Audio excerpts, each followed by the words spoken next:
আপনাকে ধন্যবাদ। মানে স্পিকার, আপনার মাধ্যমে মাননীয় প্রধানমন্ত্রীর কাছে প্রশ্ন রাখতে চাই।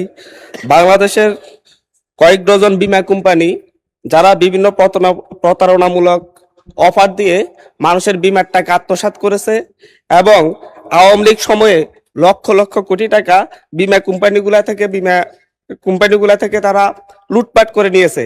এই বীমা কোম্পানিগুলোর ব্যাপারে এবং মানুষ যারা এখানে অর্থ জমা রেখেছে সেগুলা পুনরুদ্ধারে সরকার কোনো উদ্যোগ নেবে কিনা।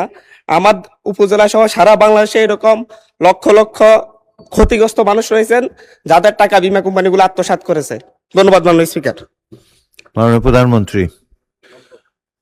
মাননীয় স্পিকার, ধন্যবাদ আপনাকে এবং আপনার মাধ্যমে আমি সংসদ সদস্যকেও ধন্যবাদ জানাচ্ছি তার প্রশ্নের জন্য। নিশ্চয়ই সংসদ সদস্য আপনার ধারণা আছে, মাননীয় সংসদ সদস্য আপনার ধারণা আছে যে এই যে সকল যে বীমা কোম্পানি এটার যে একটা হেড আছে তাকে ইডরা বলে, এবং আপনি নিশ্চয়ই অবগত আছেন যে ইডরার নতুন একজন চেয়ারম্যান নিযুক্ত করা হয়েছে। আপনার যেই অভিযোগ আপনি তুললেন, অলরেডি এর ভিতরেই চেয়ারম্যান এটি ইনভেস্টিগেশন করছে, এরকম যেগুলো কমপ্লেন হচ্ছে সবগুলো ইনভেস্টিগেশন করছে। ইনভেস্টিগেশনটা কমপ্লিট হলে তখন আইন অনুযায়ী আমরা ব্যবস্থা গ্রহণ করতে পারবো।